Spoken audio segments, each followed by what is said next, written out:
So hello no, ngayon no, pag-usapan natin itong tungkol sa lyrics ng kanta ni Jimmy Rivera. No, na sinabi niya dito no na sa kanta niya no na awit sa ina ng Santo Rosario. Kung babasahin mo talaga ng maigi or iintindihin mo ng maigi ang kantang ito, mapapakinggan mo, maganda ang tono niya.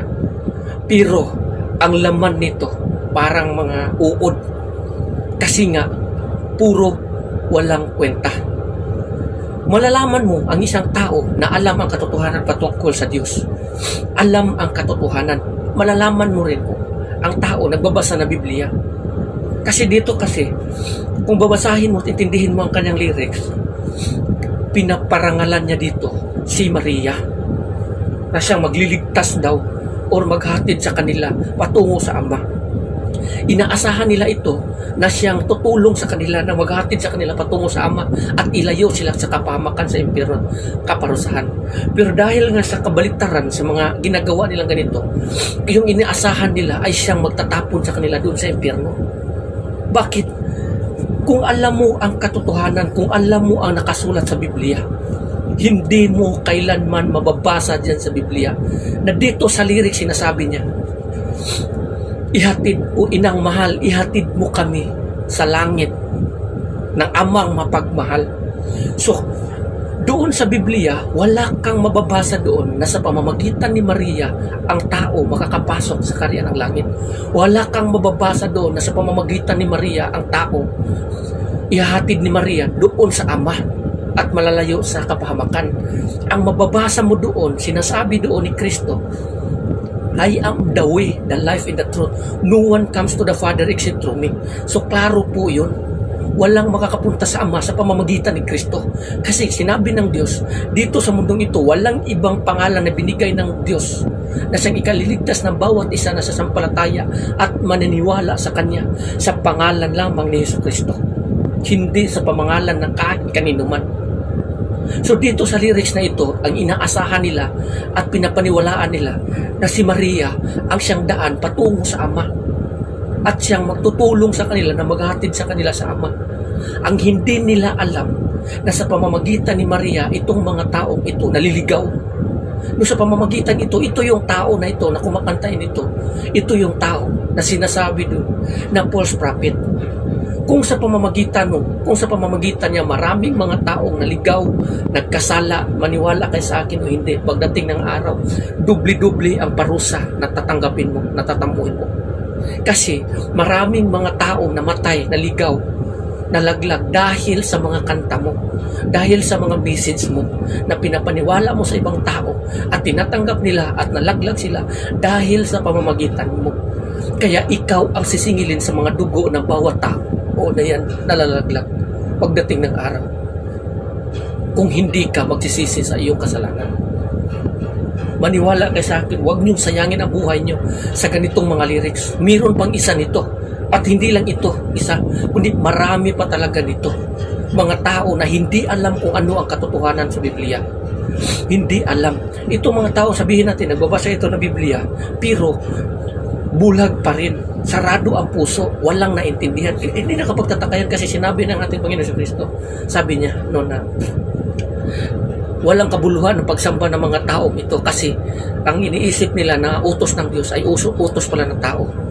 Lahat ng mga salita ng Diyos ay hindi nila maintindihan kasi ang puso nila ay matigas na. At tingnan mo, kahit ganito mga lyrics na itong mga tao ito, sabihin natin nagbabasa ng Biblia pero walang naintindihan. Kasi nga, mas pinapaniwalaan nila ang sinasabi ng kanilang mga pare o sino man yun kaysa mismo sa nakasulat sa Biblia. Kaya dito, maraming mga tao ang naliligaw. Maraming mga tao na hindi umaasa o hindi na nagbabasa sa Biblia kasi nga aasa na sila sa mga sinasabi sa kanilang mga pare, pastor, kahit sino man. Kaya kung hindi mo babasahin ang Biblia, kung hindi mo intindihin ang Biblia, madali kang maliligaw, madali kang maligaw sa mga hukus-pukus na mga salita ng bawat tao na inyong mga leader na inaasahan nyo na nagsasabi ng katotohanan. Pero yun pala, nagsasabi pala ng kamalian at siyang dahilan upang kayo ay maparusahan pagdating ng araw. Kaya ina-encourage ko kayo na huwag nyo pong reject ang Biblia. Kasi mas katotohanan pa ito kaysa mismo sa mga church leader nyo. Mas katotohanan pa ito. Hindi nyo alam kung ano sinasabi dyan. Hindi nyo alam. Kasi sinasabi dito sa kasulatan, si Kristo mismo, na darating talaga ang araw at ngayon na nga ito, na magsilabasan ang mga bulaang propeta. Iligaw nila kahit ang mga tao ng Diyos na pinili. Kaya mag-ingat po tayo. Meron pa rin isa na katulad kasi din itong kanta. Basahin mo ang lyrics, ganun pa rin. Inaasahan nila na si Maria rin na siyang daan. Yung title no na Awit ng Inang Mahal. Kanta tayo ng hangad. Yun, no? Hangad. So, mag-ingat po kayo. Kasi dito sa mundong ito, si Satanas, hindi lang siya naggagamit ng ibang tao na makamundo, kundi ginagamit din niya yung mga tao na hindi nakakaintindi sa katotohanan. At sa pamamagitan ng mga kantang ito, pinapangganda ni Satanas yung mga tono para maraming mga tao na tatangkilik sa kantang ito at maligaw. Kaya mag-ingat po tayo dito sa mundong ito. Dahil ang lahat ng tao dito sa mundong ito lumalakad talaga sa daan kung saan maraming patibong. Every time na ang tao lalayo kay Kristo at hindi maniniwala kay Kristo or hindi sumasampalataya kay Kristo, ang tao na yan naliligaw. Naligaw na ng landas. Kasi paano mo sasabihin na si Maria ang inaasahan niyong magliligtas sa iyo at maghatid sa iyo sa Ama kung doon sa Biblia wala kayong mababasa dyan kahit isa? Katulad din yan sa pinapaniwala ninyong purgatorio. Sa Biblia wala ka talagang mababasa dyan ng purgatorio. So sino paniniwalaan nyo ang mga sinasabi ng bulok na mga sistema or mga hindi makatotohanan na sinasabi ng inyong mga church leader, pare, pastor o sino ba yan, kaysa mismo sa Biblia na nagsasabi ng katotohanan? Maniwala kayo sa akin, dito sa kasulatan walang iba talaga ang daan patungo sa Ama kundi si Kristo. Si Kristo ang tanging pinto. Si Kristo ang daan, the bread of life, the life in the resurrection, the way, the life in the truth. Siya lamang at wala ng iba. Siya lamang at wala ng iba. Lahat ng tao na patungo sa Ama, pupunta sa Ama na hindi sa pamamagitan kay Kristo, hindi talaga makakapunta doon sa Ama at maliligaw siya. Alam nyo na kung saan patungo ang bawat tao na maligaw. Alam nyo na yun.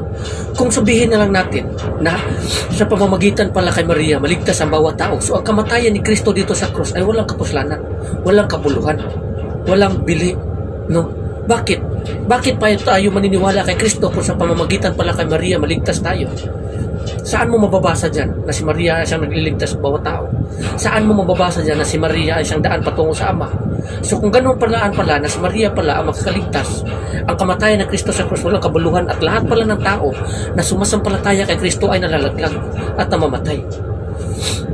At hindi rin totoo yung muling pagkabuhay. Kasi ang muling pagkabuhay sa pamamagitan ng ating Panginoon si Kristo. Kasi si Kristo, the life and the resurrection. Doon sa Biblia, saan mo mababasa si Maria ay siyang the life and the resurrection, the life and the truth? Saan mo mababasa sa pamamagitan ng kanyang lyrics? Kaya itong taong ito, maniwala kayo, nililigaw kayo ng taong ito. Marami pa siyang mga kanta na baluktot. Marami pa siyang mga kanta na opposite sa katotohanan dito. Kung akala nyo, relihiyosong kanta niya, no. Yang kanta niya ay demonic. Demonic po yan.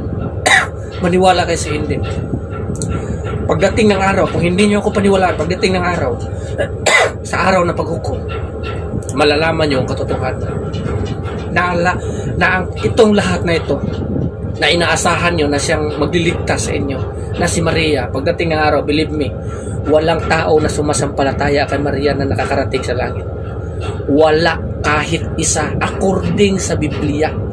Ayon dito sa Biblia, hindi ko sinasabi na ako, kundi ayon mismo sa Biblia.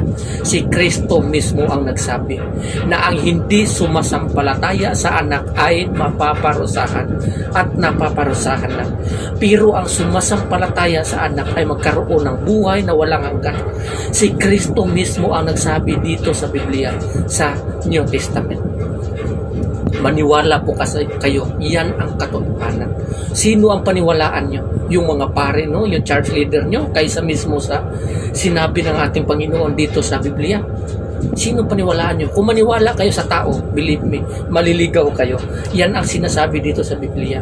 Huwag kang magtiwala sa tao. Yan ang sabi ng ating Panginoon dito sa sulat ni Isaiah. Huwag mong pagtiwalaan ang tao. Ano bang kabuluhan niya? Maikli lamang ang buhay niya.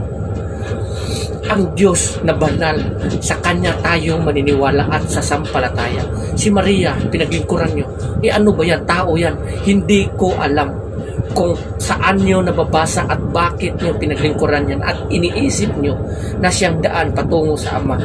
Believe it or not, pagdating ng araw, itatapon kayo sa impyerno dahil nga sa pinapaniwalaan nyo. So hanggang dito na lang. Maraming salamat and God bless everyone.